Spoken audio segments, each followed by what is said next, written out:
Sir ಈಗ ನೀವು ಆ ಭಾಗದ ಒಂದು ಕಥೆಯಲ್ಲಿ ಆ ಭಾಗದ ಪಾತ್ರದಲ್ಲಿ ಕಾಣಿಸ್ಬೋದು.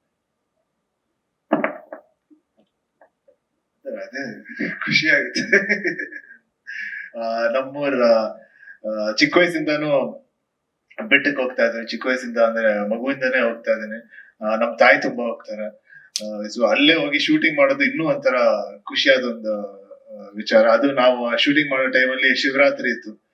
ಶಿವರಾತ್ರಿ ಹಿಂದಿನ ದಿನ ಹೋಗಿ ನೀವ್ ಏನೇನ್ ವಿಜುವಲ್ಸ್ ನೋಡಿದ್ವಿ ಅದನ್ನ ತೆಗ್ದಿದ್ದು. ಸೊ ಅಲ್ಲಿ ಶೂಟ್ ಮಾಡಕ್ಕೆ ಅದೊಂಥರ ಪುಣ್ಯ ಅಂತ ಅನ್ಸುತ್ತೆ. ವಿಜಯ್ ಸರ್, ಕೆಂಡದೊಕ್ಕಳಿ ಆ ಫೀಲ್ ನೋಡ್ತಾ ಇದ್ರೆ ಎಂಟ್ರಿಗೆ ಇರುವಂತ ಮ್ಯೂಸಿಕ್ ತರ ಕಾಣಿಸ್ತಾ ಇದೆ.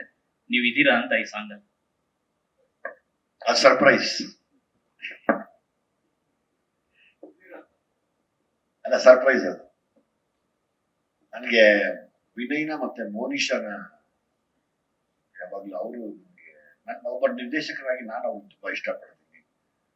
ಮತ್ತೆ ಎಲ್ಲಾ ಕಲಾವಿದರನ್ನು ಹಾಗೆ ಸಮಾನತೆಯಲ್ಲಿ ಇಷ್ಟಪಡ್ತೀನಿ. ನನ್ಗೆ ಯಾವಾಗ್ಲೂ ಅದು ಇಷ್ಟ, ಈಕ್ವಾಲಿಟಿ ಎಲ್ರೂ ನಾನು ನೋಡ್ತೇನೆ. ಚೆನ್ನಾಗಾಗ್ಬೇಕು ಅನ್ನೋ ಆಸೆ.